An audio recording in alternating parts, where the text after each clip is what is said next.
In today's video, I'm going to teach you how to undo a delete in Notion. Have you ever experienced that moment of panic when you accidentally delete something important? Well, you're not alone. We've all been there. And fortunately, there's a simple solution within Notion that can save your day. Stick around as I walk you through this quick fix. Let's start by addressing those familiar moments when you accidentally delete content in Notion. Whether it's a chunk of text, a block within a page, or perhaps an entire page itself, the worry of having lost important information can immediately set in. However, there's no need to fret.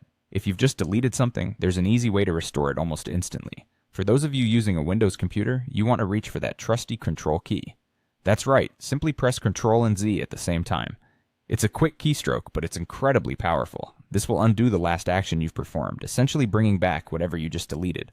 It's like magic, and it's fast. Before you know it, your lost work will reappear as if nothing happened.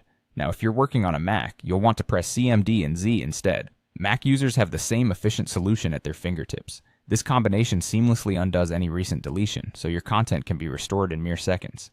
These keyboard shortcuts, Control-Z for Windows and Command-Z for Mac, are universal heroes in the world of undoing actions, not just in Notion, but in many other applications as well. They can be your first port of call whenever a mistake occurs. You might already use them in other programs, so it's worth remembering that they work wonders here too. It's important to note that these shortcuts are most effective right after you delete something, so try to react quickly for the best results. They're perfect for those sudden slip-ups where you realize instantly that something's gone missing. However, if you take too many steps forward or carry on with further tasks after an accidental deletion, you might find it more challenging to undo that specific action. And there you have it. Using these simple shortcuts can save you a substantial amount of time and worry when managing your work in Notion.